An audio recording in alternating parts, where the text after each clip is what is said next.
At What Culture, we believe in catering to your desires. We cannot control what those desires are, and honestly, you scare us, but we cannot ignore the figures. People like it when people get hurt. Like, they really, really like it when people get hurt.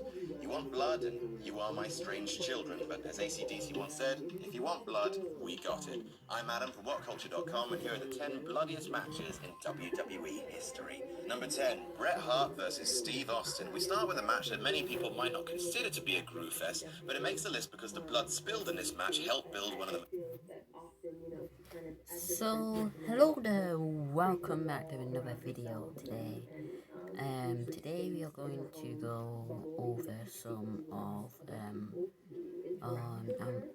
this is going to be 10 bloodiest WWE matches of all time. So this is my second video of WWE, but WWE will be all next week. And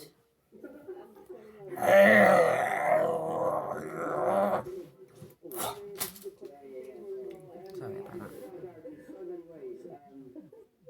I'm American. I live in Queens.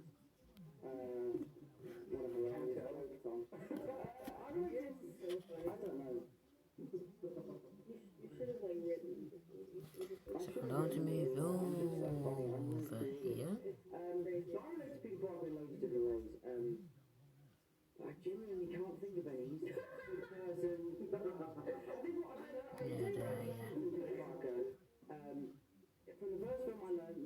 So let's carry on. popular superstars of all time. The early to mid-90s were a land of blue crash mats, cheesy nonsense and relatively low blood loss, but the road to the Attitude Era began in a no DQ submission match between the Hitman and the Rattlesnake at WrestleMania 13.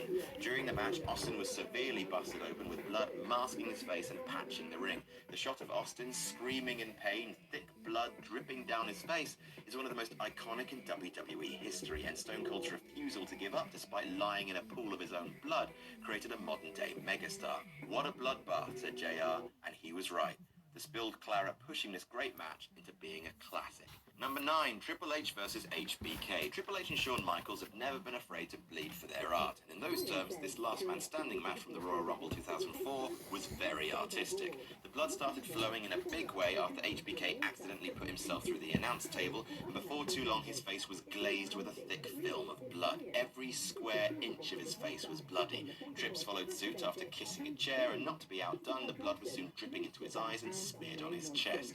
When the match was over, both men were plastered with blood, the ring was covered in rust-coloured blotches, and neither man could beat the 10 count. In the narrative of professional wrestling, blood often equals endurance, and both men endured the living crap out of each other. Number 8, DX versus the McMahons and the Big Show.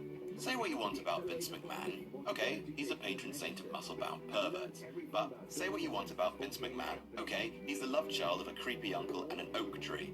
Okay, I'll stop this now. Say what you want about Vince McMahon, but he's never been afraid to bleed for his company. At Unforgiven 2006, during the pretty rubbish McMahon-DX feud that saw the birth of the Vince Loves Cop t-shirt and let us never forget the goddamn Spirit Squad, DX faced Vince, his demon seed Shane, and the Big Show in a 3-on-2 Hell in a Cell match. By the end, every single man had been bloodied to buggery. Triple H's head and torso were completely covered. Shawn's face was a proverbial crimson mask. The Big Show was cut open. Shane O'Mac was bleeding from the mouth after having his throat crushed. The chairman's face and arm were washed with blood. It was everywhere. The McMahons are a rare and crazy species.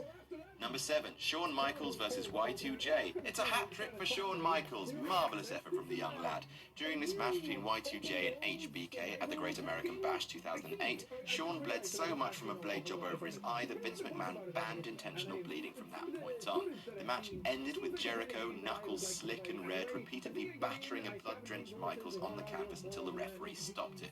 Needless to say, Vince wasn't pleased, and blading was officially gone from WWE. The Great American Bash 2008 marks the very last pay-per-view of the TV14 era.